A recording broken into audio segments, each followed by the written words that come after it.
I have to say thank you for taking the time to talk to me. I barreled through this season very, very quickly. The thing that I always say with Insecure is I purposely always waited like 3 weeks at a time to watch it because I can never watch it at once because they're so. I think this show, more so than a lot of other comedies, this show is so unbelievably paced that every time that I watch an episode, it's over in like 2 seconds. And then I was like, oh, it's been 25 minutes. All right. Right. Not ready for that. So I always have to make sure that I have like a stockpile of episodes of Insecure in order so I can. Yeah, I know. I do that too on shows too. Yeah. So I feel I did that on Stranger Things this year. I was like, oh, let me like.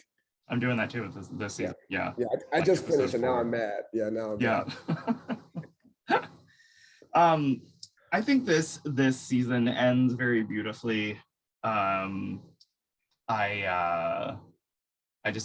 love these characters so much, and to see them all, doing so well and celebrating each other and having something very much to look forward to is something that I think is very hard to do, to have a satisfactory ending.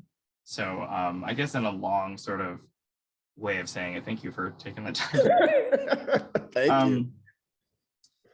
I sort of want to know where I should start. I guess generally, what conversations did you have with Issa about the final season, like overarching conversations about the season, about what you guys wanted to do?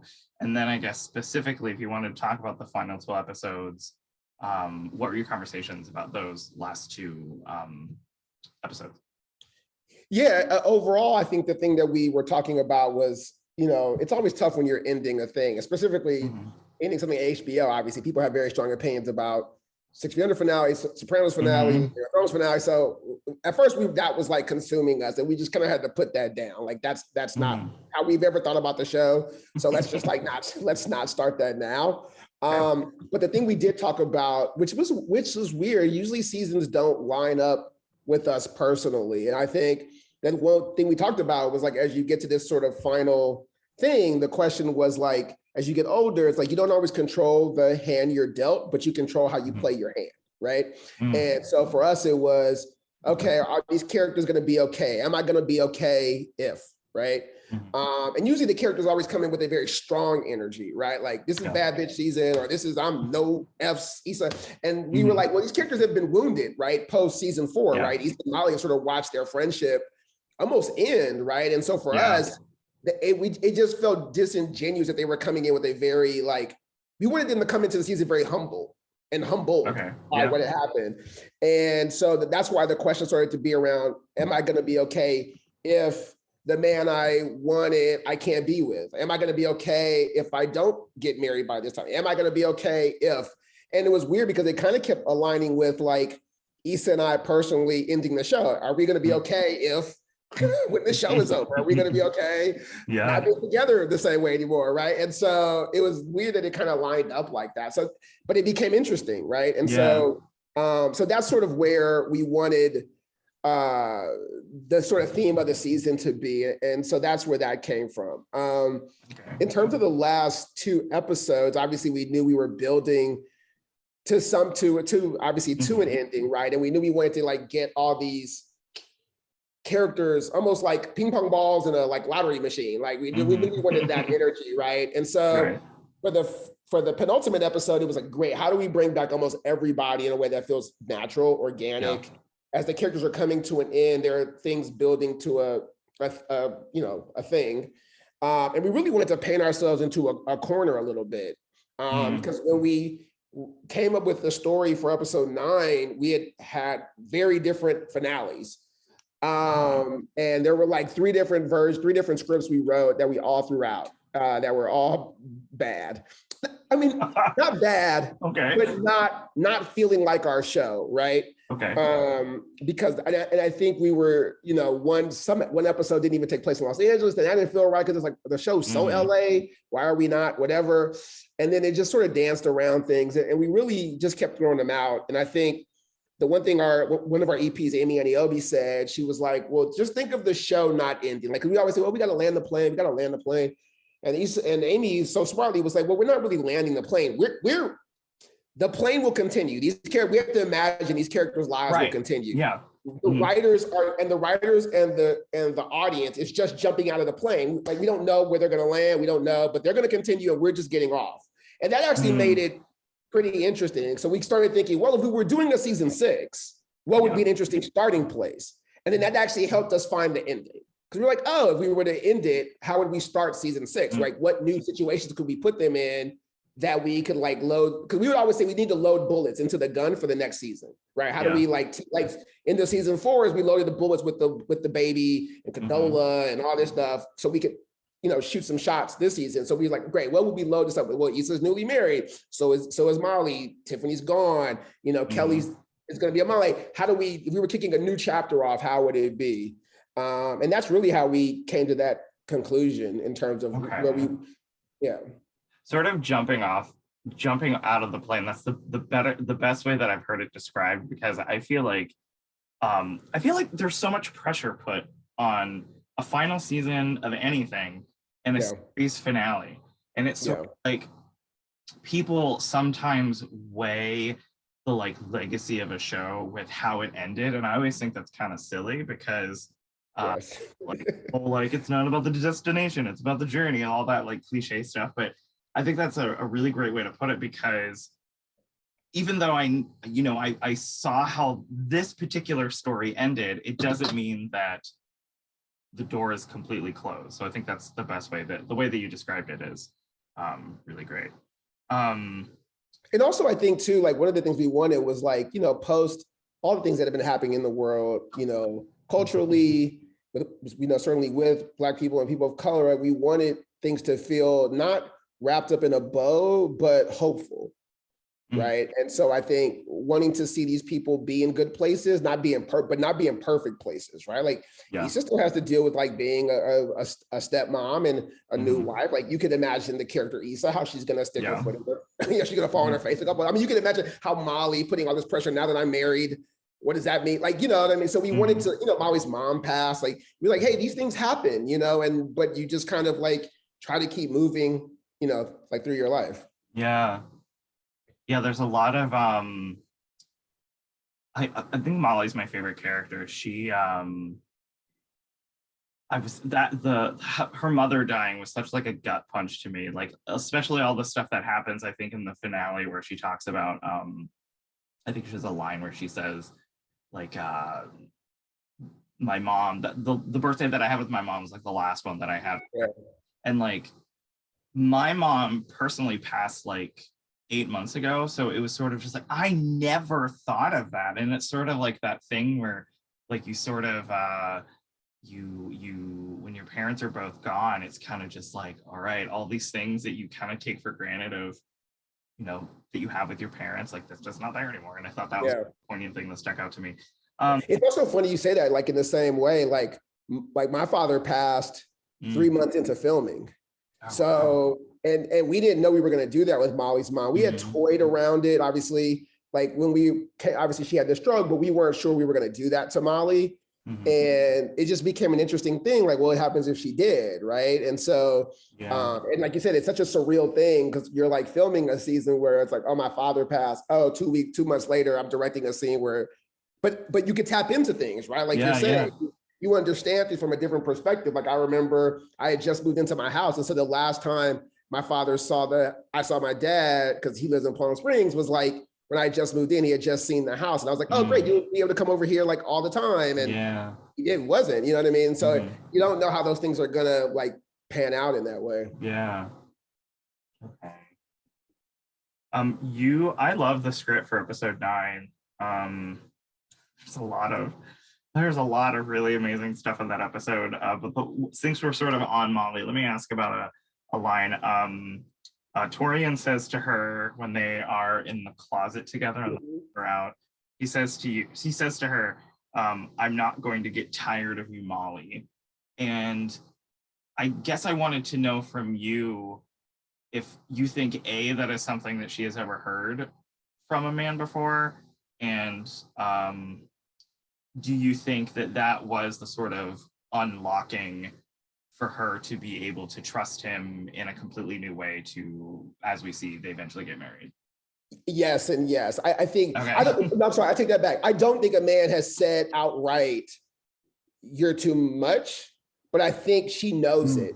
And I think the closest thing we said that has like that energy, I think there's two moments. I think one in season 1, when Jadena was dating her and he lies about being her boyfriend to her friends. And he goes, oh, I felt like you needed a win, which I think showed like, oh my God, like, why would you, am I like a loser? And then I think with Andrew, I think when they had their blow up at the end of the season, and he's just like, it's just never enough. Like it's just never enough, right? When he's like yelling at her and he's like, you're never happy, you're never, and I think those things show, I think Molly can acknowledge, I kind of really damaged his relationship with Andrew by doing too much, like going off on him with his brother and this, and always putting these demands on him. I think she knew I'm a lot, and I probably, people get tired of me. I run people off, right? And so I think she's aware.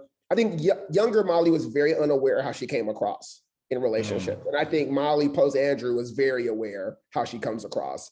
And came across to Issa. She lost one relationship, she almost lost 2, right? And so I think that, you know, when even Issa says, like, at the block party, she's like, you're doing the fucking most, right?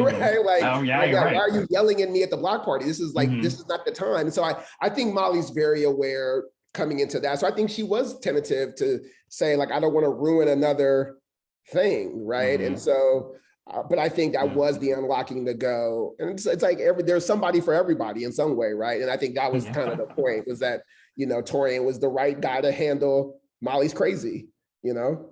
Yeah, and he gets to see a different side of her, like, professionally too. So I feel that is something that, you know, that adds another layer to it.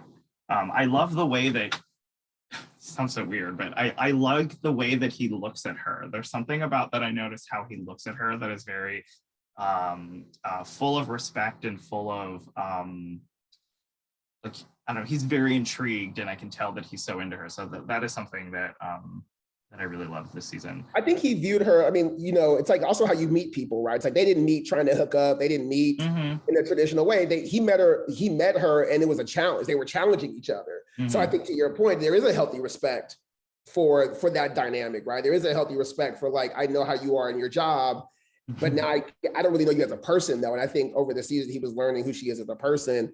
And so there was like, oh, I already respect you as an attorney, but now I'm learning to like you as a person. Yeah. Yeah, that's really cool too. So I guess it's like all these conversations you probably have. I'm sure everyone talks to you about Issa and Lawrence. Because I came to the season late. And then, so I sort of knew what happened when the show dropped. And then when I watched it myself, I finished it before I checked out like the reactions. And that was sort of, there's a lot of very passionate, to put it mildly. But I love how it's not just one-sided. It's very much like, because people don't like Lawrence, people love Lawrence, and they think they should be together and they shouldn't be together. I guess from the other side of it, I wanted to know if you think that they are destined to be together, and then how do you sort of handle the reactions to them ending up together? Because I always viewed them as always circling around each other, like sometimes physically, and then it's sort of like they orbit each other a lot. So I just want to know your perspective on that. Yeah, I think it's like what I loved about the gray, right? Is like that's like any real relationship, right? There are people, friends, there are friends you have, you go like, I don't think you guys should be together. And they're friends like, I think they're great together. And I think that's almost the best testament. Because if everybody's like, she should be with him and she shouldn't, and literally everybody agrees with that, but that's not an interesting dynamic. It's like you already know what it should be, and then it's like everybody's right? And so so for us, it really like that's I love that. I love that that people have that. And I think we realized they were soulmates season 4 when they go on their long date. I think it's episode 8. And when we were debating this, and it's like the only reason they're not together is because of this thing, right? If Lawrence had not gotten Canoa pregnant, they'd be together, right? So what we're saying is like, and one of our EPs, Laura Kittrell, who's amazing, when season 5, we were like, Issa was adamant she did not want Lawrence and Issa to end together at the very beginning of the season. And one of the things I said to her, I was very much like, and I think it's because I have age on Issa and I'm 48, so I have a different perspective. But I was like, well, people, nothing's perfect, right? So it's like, that's what to the thing of, you can't always control the hand you're dealt. You can only play your hand, right? Mm-hmm. Like that's Issa. So you have a chance right now. Like it's not perfect. It's not exactly how you thought your life would be, but like, is that bad? And the debate that Issa was like, she's a dumb bitch if she does that. She's stupid. I don't want that from my girl. And we actually watched Issa as she was doing scenes with Jay start to come around. And she started to realize, I'm letting Issa, like the writer me, get in the way of the Issa character. Okay. And so we actually had that scene where we actually put my point of view in Tiffany's mouth in one of the episodes where I think it's like when the girls have the sleepover and Issa's like, I don't want to be a dumb bitch for staying with him. And Tiffany says, well, it doesn't have to make a bunch of sense. It just has to make sense to you. And that was conversations that Issa and I were having. It doesn't need to make sense to anybody. It just needs to make sense to her. And that's enough. And so I actually watched the character Issa come around the same way the person Issa came around to that. And as we were trying to figure out, well, and I think one thing that really cemented it was our EP, Laura Kittrell, said, well, we basically spent an entire episode telling the world they're soulmates at dinner. So if they're not, what are we saying, right? If they don't end up together, what are we saying? And Amanda Seales said the same thing. She was like, if I've been watching the show for 5 years, for what? Yeah. And I was like, those, and I think as Issa was like, and I think she was coming around to being like, I could see her stay with a guy like Lawrence because he is a good dude. Is he perfect? Of course not, but neither am I. And this thing didn't happen while we weren't together. Like, but in the moment, in the emotionalness of the moment, obviously it's a no, but with some time and some distance, you go, okay, well, does it have to be? And I think that was nice about the character Issa and the person Issa coming around to that. It also just proves I was right. So anyway, I can tell you I'm right. Well, also there's like a thing where this is, okay, so everyone who watches the show has an opinion about it. And then when Issa, the character, is talking with all the other girls, they always give their opinion to her about him or the situation that she finds herself in with him. So it's sort of like, you do have to think of it as yourself as this is just Issa and Lawrence together and what is that like, but it's so like surrounded by all of this loudness of everybody else. So yeah, that line that Tiffany says, now that you say it again to me, it's sort of that makes total sense. Yeah. And also people tell you how to live your life and they're not doing the same thing either. Yeah, I'm like, I need your opinion on no. Shit, okay. I do want to ask, actually, not to jump back to Molly and Torian and the scene where they're together, but I did want to ask, the scene with them with the food, which first of all, I was watching that episode when I was very hungry. Wait, which episode? Oh, in episode 9 when they. Oh, when Molly and Torian are, yeah. Yeah, I just wanted to know maybe like a fun little tidbit about that, just because I like the way that you position the camera as if the camera was on the table and sort of just like their faces are so big, just like shoving food at each other's faces. So I just want to know what you can tell me about that, because I had to pause it because I was laughing so much. Yeah, I wanted to do something that kind of felt like, as much as our show could feel like Fear and Loathing in Las Vegas, that was such a big, like when I was thinking about the whole episode, I was like, oh, that's a fun moment that to kind of, the camera can kind of be a little bit more weird and we can use different lenses and we can be much tighter than we would ever be on a close-up in the show. And it's really about like, they're just like so ravenously hungry. But the fun thing was just like how much food they had to keep spitting out, because it was a lot of takes. Because now it's like, eat this food, eat this, just throw this in your mouth, just like chug this. So it was just like, and then they were all different, like Lawrence, Leonard has like, can't eat gluten-free, some gluten stuff. And so it was like, you have to put mac and cheese balls that don't have gluten. It was just like all this like special. So it was like, don't eat that because you'll die if you eat those mac and cheese balls. Those are for Yvonne. So yeah, so that was just fun watching them, like literally just watching them gorge themselves. I definitely had the cameras roll a lot longer just to see what would Really? happen than I normally. I think at a certain point, Yvonne was like, really? Oh God, that's great. Yeah, I actually messaged a friend about that yesterday because I was just like, that is such like a sort of even like a broader thing that we haven't seen on the show really. Yeah. And I just thought it was a really fun thing to do, especially, you know, much towards the end of the series. I feel like when we are getting towards the end of the show, when we're watching the finale, I kept wondering what the last interaction between Issa and Molly was going to be like. So we do have a phone call at the end, but the scene that is directed at Molly's wedding where Issa's helping her out of the wedding dress, that scene is beautifully directed, and it's so spare, and it's so it's just the two of them doing something very simple. And I very much responded to that. And Molly's line, "Thank you for everything, Issa, for loving me while I was me." And I immediately thought, I was just like, the amount of history that is in that line. Yeah. And Yeah. it's just, I sort of got chills just thinking about Yvonne saying it. Since it was like the last, you know, in-person interaction between these two characters that we love so much, what was it like on set for that? And like, Yeah, it was. Yeah. Yeah, it was very different. I mean, I sort of scheduled that scene to be the last scene they shot for real that day, because Yvonne wrapped the day before she wrapped the day before the last day.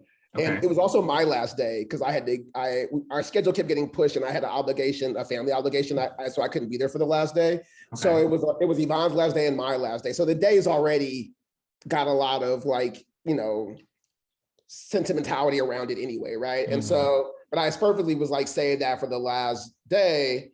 And even in the shots, like I was like, I don't want this to be really complex. I really don't want anything to get in the way of this moment. And the room wasn't even that big anyway. Like the set was super small. So it actually helped create more intimacy in a lot of ways. And we just kept the shots, and I didn't even shot list it. I just said, I want to see what happens. And then I know what I need in my mind to make it work. I just want to see what happens and not let anything, I just didn't want the camera to get in the way of what the scene was. And so we kind of did like a very easy like rehearsal just to like figure out spacing, but kind of just read through the lines, like really wrote, like no acting or whatever.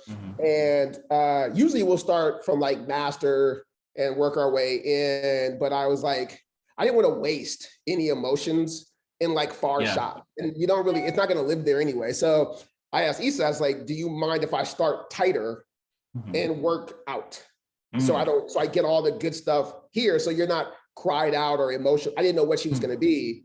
And I really wanted to, so that's the way I did it. So I started on Yvonne, and Yvonne was already like a fountain. And then when I turned to Issa, I could start to feel, and literally after a cut, you're just like, it's just quiet. And it's just like, okay, let's, and I didn't shoot a lot of takes. Honestly, I didn't need to.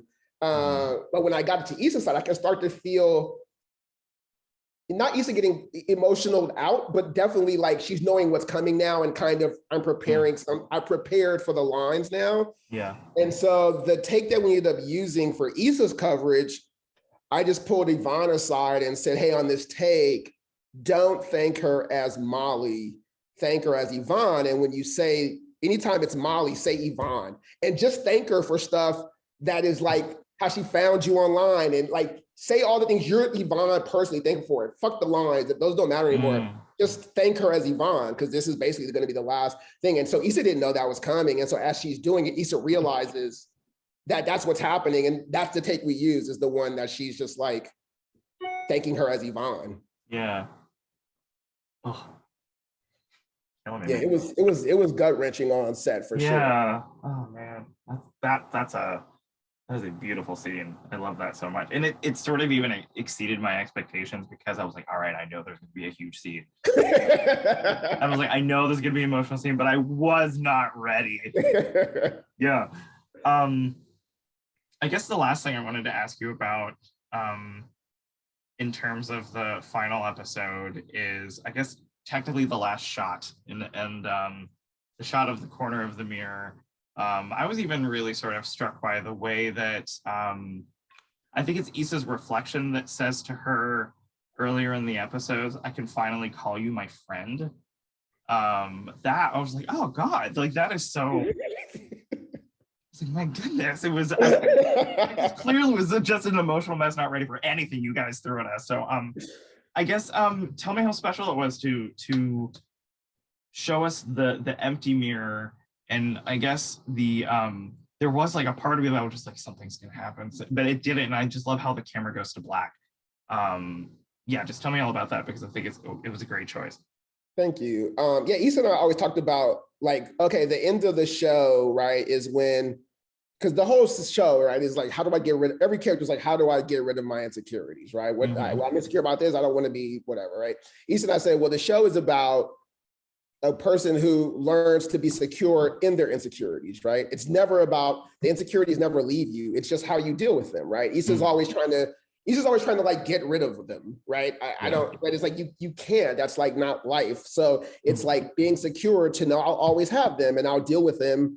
But the mirror talking to her is her trying to sort it out, right? And so for us, we knew at the end that she didn't need mirror Issa anymore. That was kind of that's the point, is like, I'm comfortable now in me, in my own skin.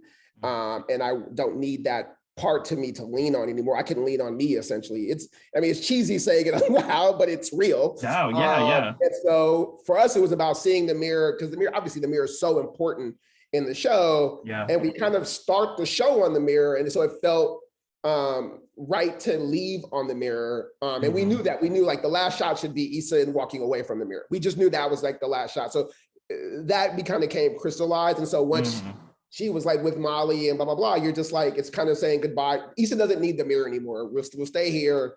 And I think the Lawrence painting that he bought with her on the walk is like, you can see that reflected in the mirror as well. But yeah, it was really like the mirror is such an important thing in our show that it only felt right to like have her walk away from it. Yeah.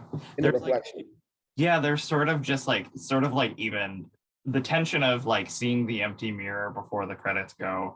That was great to me. And also the you have that moment when letting go of insecurities, and also acknowledging that you're more of an adult in a weird way. Like, like we all have that sort of like, turning of a key in our head almost. So that's what reminded me too. Yeah.